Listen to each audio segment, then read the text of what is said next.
Right now, I have the honor of introducing our new senator from the state of Massachusetts. I have had the chance to work with Senator Markey over a number of years on a number of different initiatives around the democratic policies in the state and in the country. And it's always been a pleasure. Senator Markey was elected in 1976 to the U.S. House of Representatives, where he served 18 terms, rising to become the chairman of the Select Committee on Energy Independence and Global Warming. He's a ranking Democratic member of the Natural Resources Committee and the second ranking Democrat on the House Energy and Commerce Committee. During his career in the House, Senator Markey authored numerous pieces of significant legislation in a bipartisan manner.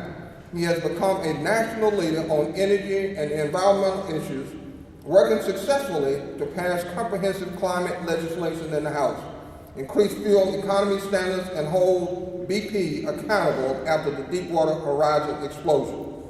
Senator Markey has strengthened Homeland Security in the areas of nuclear, air, and maritime cargo, liquefied natural gas, and chemical security.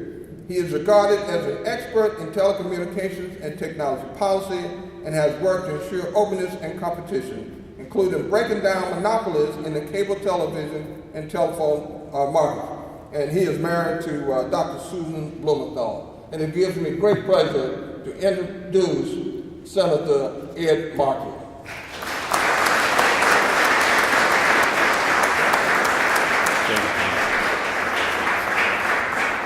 Thank you, Tom. Thank you for that wonderful introduction. Thank all of you for being here today. Thank you for inviting me to your very important conference. And I was just, watching this presentation, which I think once again emphasizes that over the years there have been tremendous, unacceptable disparities that have been allowed to develop between the African American community and the rest of America in terms of these disparities, which are created in terms of attention paid to disease in the African American community.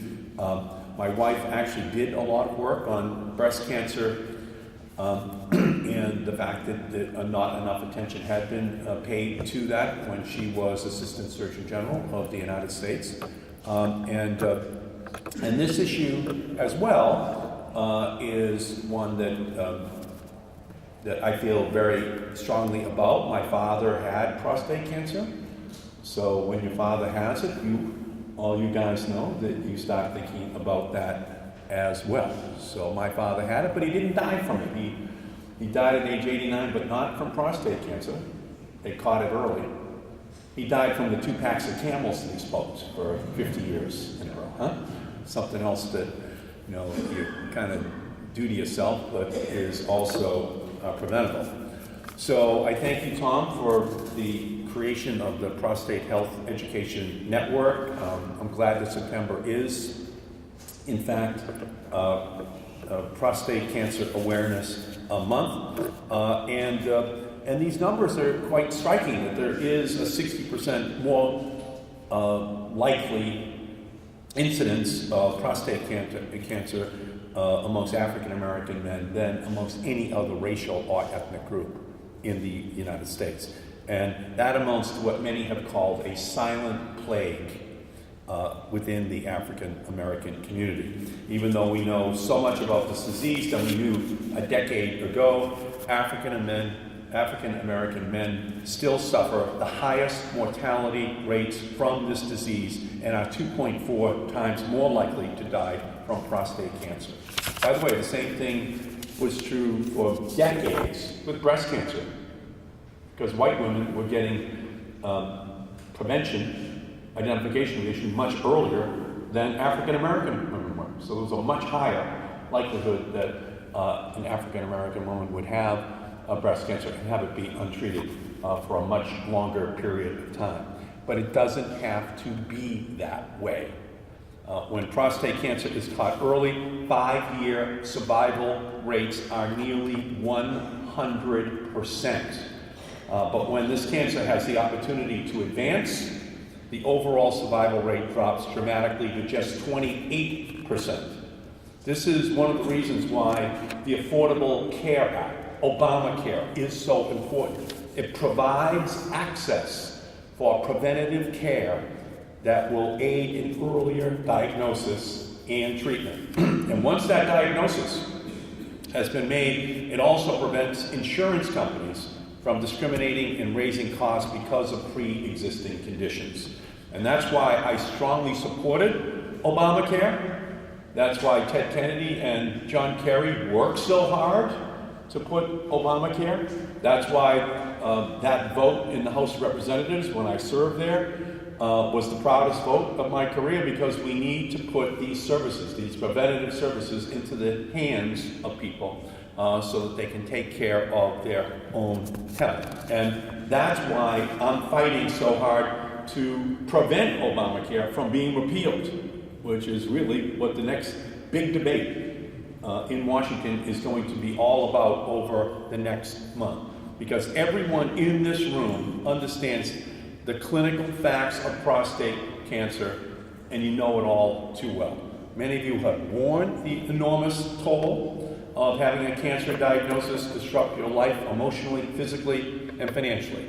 The strain a cancer diagnosis has on the patient and their loved ones is unimaginable. It is through these experiences that we are constantly reminded of the pressing need to continue the research and clinical work that has improved our ability to prevent, diagnose, manage, and treat the devastating disease that is cancer. So, unfortunately, under sequestration, the National Institutes of Health budget is cut approximately 8% every single year for 9 years in a row to find the cure. Now, that makes no sense whatsoever. We know that a cure is possible. We know that these treatments can work. But yet, under sequestration, the National Institutes of Health, NIH, actually, we should call them the National Institutes of Hope. Huh? Martin Luther King always talked about hope as the most powerful force. Huh? Hope for a better future.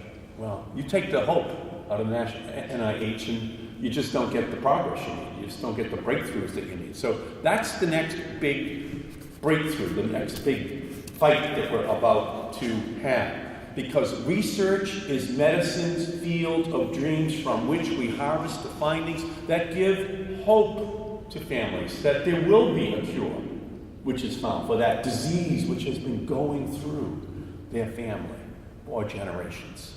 That's what NIH is really all about. So we want, hopefully, to reach a day where cancer will be just a word and not a life sentence. But we have to fight in order to make sure that the funding is there.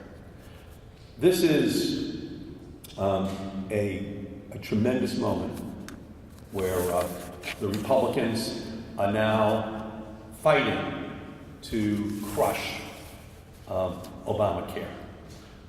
Who are we in Massachusetts? We are Mass General. We are the Beth Israel. We are the best hospital complex in the world. We are the National Biotechnology Research Center for the world. We are number one. That is who we are. And these Republicans are trying to use sequestration. Sequestration is just another word for cuts, mindless cuts to programs that go right to the heart of protecting families, of ensuring that they get the health care which they need. So this is now going to be our big debate. You can't close the door to research while refusing to open the window for treatments. So what they want to do is both simultaneously. Reduce the funding to take care of people in healthcare and reduce the funding to find the cure. Well, God is not so good that he lets you do that. You can't have it both ways. You can't say we're not going to do anything to help the people once they get the disease, and by the way, we're not even going to fund the research to try to cure the disease. Especially when we know that this is 60% of this one disease, higher incidence among African American men. So we know who the victims are going to be. We know who's going to be harmed, and it's not just the men, it's every person in the family simultaneously. So I am going to work hard to follow in the footsteps of John Kerry, to continue this fight until cancer is canceled, until children have to look to the history books to find that there ever was such a disease as cancer. That's what we have to continue to do. We thank you for being here. It is absolutely essential that you keep up this fight, that you keep standing, because we have to hear you. The disparities in women's health, the disparities in breast cancer coverage for African American women, the disparities in healthcare coverage for African American men, it just has to end. That's what Obamacare is all about. That's what I'm all about. I'm here to stand and fight with you here on the floor of the United States Senate. Thank you all so much.